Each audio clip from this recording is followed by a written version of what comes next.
Bismillahirrahmanirrahim. Assalamualaikum warahmatullahi wabarakatuh. Selamat pagi teman-teman semua. Salam sejahtera, mudah-mudahan dalam keadaan yang baik. Bertemu lagi di mata kuliah saya, Teknik Antarmuka Mikroprosesor.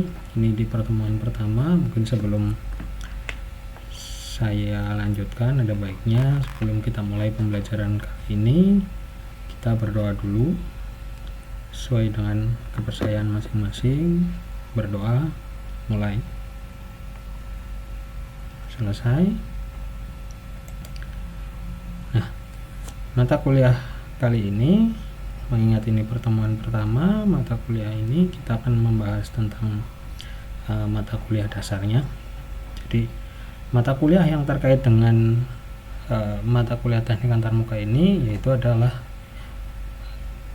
sistem mikroprosesor, kemudian pemrograman komputer, kemudian ada teknik elektronika 1, teknik elektronika 2, teknik digital 1, dan teknik digital 2.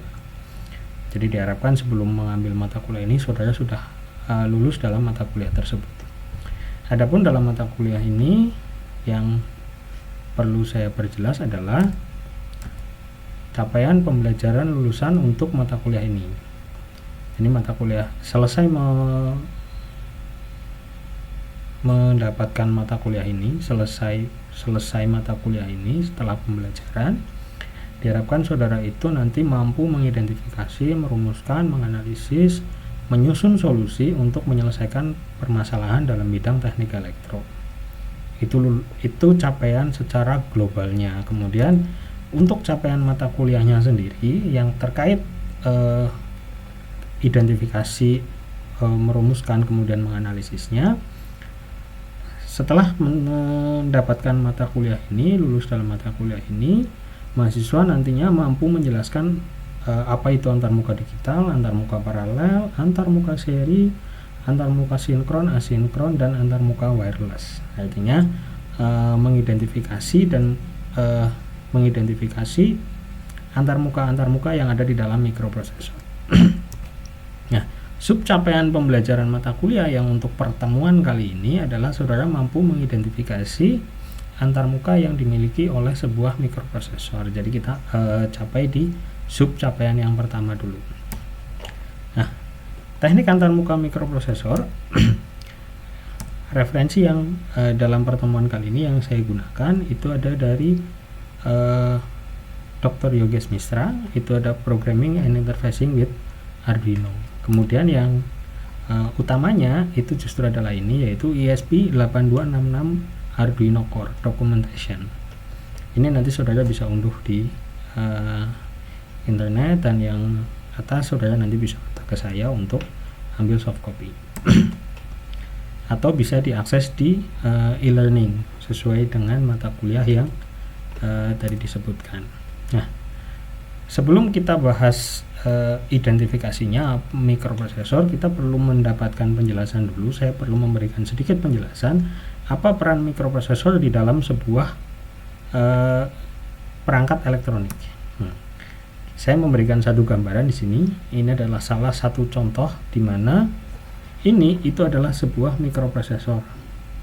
Nah, gambaran ini itu adalah global dari alat elektronik yang mungkin ada, di mana ada alat elektronik yang bernama solar panel, ada controller, kemudian ada baterai, ada generator, ataupun ada bisa UI dengan PC ataupun dengan I/O device yang lain, atau bisa dengan ponsel. Nah, jadi peran mikroprosesornya nanti itu adalah sebagai penghubung antar setiap device. Kenapa seperti itu? Nah, kita akan bahas lanjutannya, yaitu kenapa antarmuka itu dipelajari dan apa itu sebenarnya antarmuka. Ada yang sudah memahami? Barangkali bisa menjelaskan. Oke, kalau belum, saya lanjut ya. Jadi antarmuka itu kalau di dalam mikroprosesor kita bisa menganalogikan bahwa antarmuka itu adalah cara mikroprosesor itu berkomunikasi. Jadi perangkat-perangkat elektronik itu atau komponen elektronik itu punya cara untuk berkomunikasi dengan komponen yang lain. Nah, istimewanya mikroprosesor itu kita bisa membuat programnya. Jadi kita bisa membuat mikroprosesor ini bisa berkomunikasi dengan device mana yang kita pilih. Kita lanjutannya ya. Jadi mikroprosesor itu tidak bisa untuk digunakan secara independen. Umumnya kalau mikroprosesor mau digunakan, maka kan ada rangkaian atau komponen-komponen tambahan lainnya. Nah, kenapa? Karena pada dasarnya karena dia hanya sebagai penghubung, mikroprosesor itu dia sebagai pemrosesnya. Jadi sebagai perantara data dari satu perangkat ke perangkat lain atau sebaliknya. Nah, itu bisa bersifat input ataupun output. Makanya salurannya akan disebut sebagai I/O. Nah, di sini yang menjadi contoh itu adalah ESP8266. Ini yang menjadi case study kita. Jadi studi kasusnya atau contoh mikroprosesornya saya akan bahas ESP8266. Di mana generasinya itu ada ESP01, ada ESP03, ada ESP05, ada ESP07, ada Node MCU. Nah, kalau sudah mulai menyangkut dari Node ESP07, Node MCU itu board ESP8266 itu sudah di remake dalam board dasar ya. Itu dipakai kode ESP12E dan ESP12F. ESP12E dan ESP12F juga ini dipakai di Wemos D1 mini. Nah, Wemos D1 mini ini yang akan saya jadikan contoh. Nah, kita bisa melihat I/O-nya pada board Wemos D1 mini ini. I/O-nya adalah seperti ini. Nah, kita akan melihat ada kode pin yang bernama itu ada GPIO, GPIO1, GPIO2, GPIO0, GPIO3 dan seterusnya sampai dengan ada GPIO16. Nah, meskipun ada yang tidak ada, tapi yang terkode GPIO ini artinya itu adalah I/O utama, di mana sifat I/O utama itu adalah sebagai digital I/O. Nah, digital I/O-nya itu bagaimana? Nah, digital I/O itu dia bisa membaca logika benar atau salah. Di mana logika, kalau di dalam mikroprosesor ini logika yang bisa diterima itu adalah 0, 0 atau dia terhubung dengan ground, itu untuk logika salah. Dan untuk logika benarnya itu adalah 3,3 volt atau bisa kompatibel dengan 5 volt.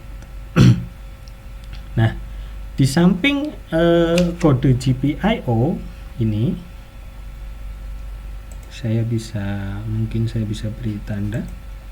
Nah, selain dari GPIO ini, nah ini GPIO-nya itu kita memiliki di sampingnya itu terdapat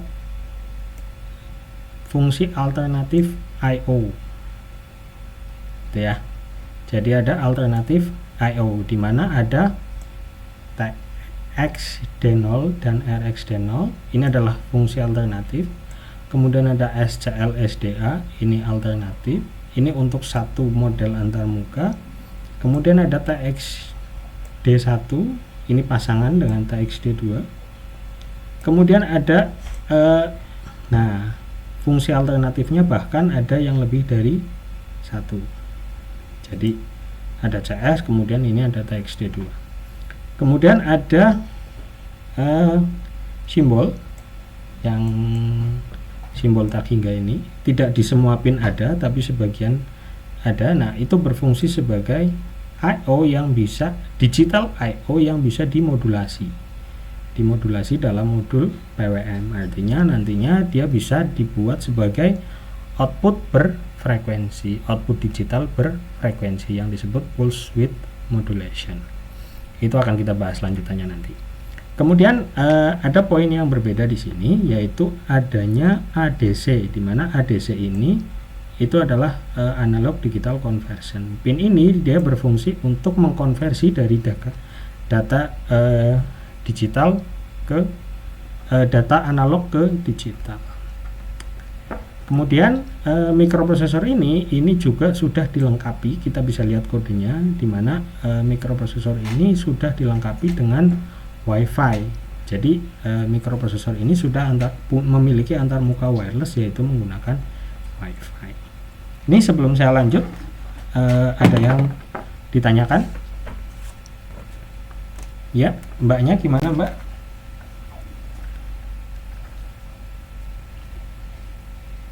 Ya, gimana? Ketika I/O sedang dalam mode alternatif, apakah masih dapat digunakan sebagai I/O utama? Oke, pertanyaannya bagus sekali. Jadi ketika I/O sedang dalam mode alternatifnya, apakah bisa digunakan sebagai I/O utama? Jawabannya adalah tidak. Karena satu I/O dia hanya bisa digunakan untuk satu mode antarmuka saja. Jadi saudara harus memilih antara mau menggunakan mode alternatifnya atau menggunakan mode utamanya. Itu ya, mudah-mudahan menjawab. Kemudian kita lanjut. Ini akan saya berikan contohnya, di mana ada contoh-contoh aplikasi ESP8266 yang dengan beberapa antarmuka yang diterapkan di dalamnya. Wi-Fi dengan digital I/O, kemudian ada I2C untuk LCD, kemudian ada SPI. Nah, kemudian ada yang dengan sensor analog ADC-nya digunakan. Nah, itu kemudian pertanyaannya adalah bagaimana kita mau menggunakan mode I/O-nya ketika kita mau memilih mode utama atau mau memilih untuk menggunakan mode alternatifnya. Jawabannya adalah menggunakan program, di mana programnya itu bisa kita tanamkan, harus kita tanamkan.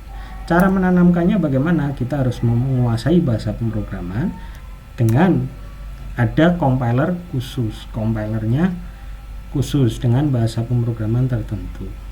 Umumnya yang sering saya gunakan itu adalah ada Arduino IDE. Ini bahasa pemrograman yang paling mudah, paling simpel.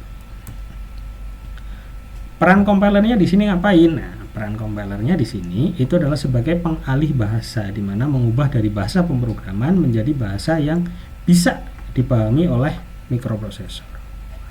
Compiler juga berperan untuk mengirimkan data hasil kompilasinya dikirimkan ke memori permanennya mikroprosesor tersebut.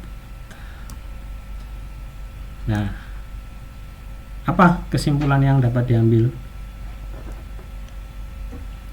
Nah, ini tertampil ya. Kesimpulan yang dapat kita ambil antara lain, setiap mikroprosesor atau board mikroprosesor itu memiliki jumlah I/O. Nah, ini bisa berbeda antara satu mikroprosesor dengan mikroprosesor yang lain. Kemudian dalam satu antarmuka itu bisa terdapat beberapa jenis antarmuka, dan dimungkinkan juga satu saluran I/O itu memiliki alternatif fungsi lainnya. Setiap antarmuka itu memiliki kelebihan dan kekurangan, sehingga perlu kemampuan, saudara perlu memahami antarmuka tersebut supaya bisa memilih antarmuka yang sesuai dengan peruntukannya atau optimal di fungsinya. Antarmuka yang dimiliki ESP8266 antara lain itu ada digital I/O, ADC, PWM, I2C, SPI, serial UART atau USART, dan Wi-Fi. Ini tuh apa yang bisa saya sampaikan hari ini. Mudah-mudahan tercapai apa yang menjadi tujuan dari perkuliahan kali ini. Kurang lebihnya saya mohon maaf. Saya akhiri. Assalamualaikum warahmatullahi wabarakatuh.